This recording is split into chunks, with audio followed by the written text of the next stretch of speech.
George Michael, to me, is again one of our biggest superstars. You know, he never sat really comfortably with fame.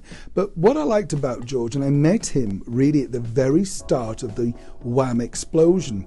I was working for a nightclub entrepreneur at the time, and we were doing some work over in Leeds. Now, Wham had had one or two hits. I'm not sure which way around it was. They were in the James Dean look phase, you know, and George Michael and Andrew Ridgeley were staying at the Dragonara Hotel at the time in Leeds, which was a very posh, big posh place in Leeds. And basically the person, I have to be careful not saying these people's names, but the person who was hosting the party had a vested interest in the money behind launching Wham.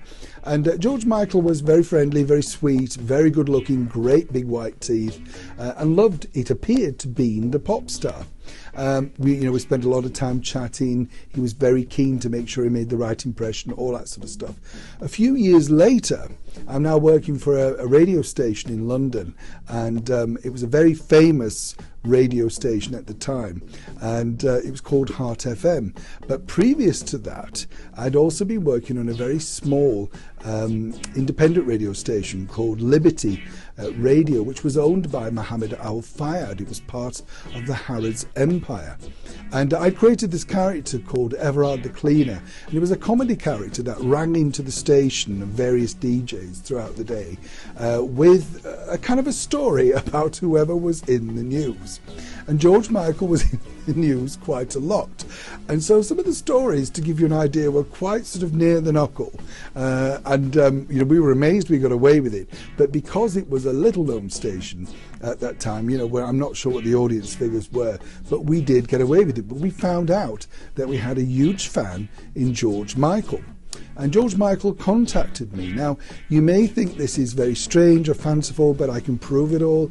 And what's interesting about this particular thing was this station did get some big stars coming to see it, because Mohammed Al Fayed, was big friends with Michael Jackson, and he brought Michael into the small radio station one day, and that's how I ended up meeting Michael Jackson.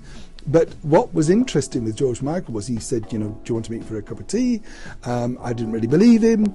And so consequently, I met this guy around the corner of the station in public, making sure, of course, he wasn't some kind of nutter. But he didn't look like George Michael. He'd put on quite a bit of weight. He wasn't the same as, you remember him.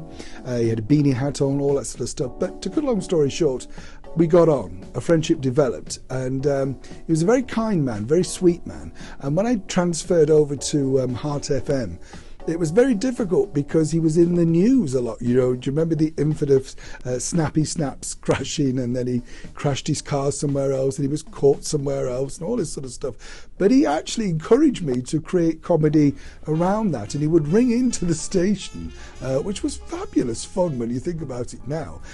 So I do have great memories of George Michael, and the fact that he was a supreme musician, brilliant songwriter, and what a voice, truly what a voice. But the things that he spoke about to me in private obviously remain in private, but I could really surmise to say that he was never really comfortable with his success, his fame. A lot of people blame his personal life. I never truly believed that. The one thing I would say about George Michael was this.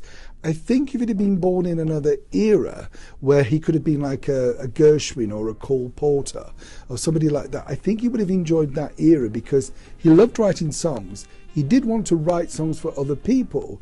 But I think a lot of people felt when he presented George Michael's songs that nobody else could sing them as brilliantly as George Michael did. So I think he felt trapped within his own fame game, and that was very hard for him to live with. And I think in the end, towards the end, he had quite a few health issues.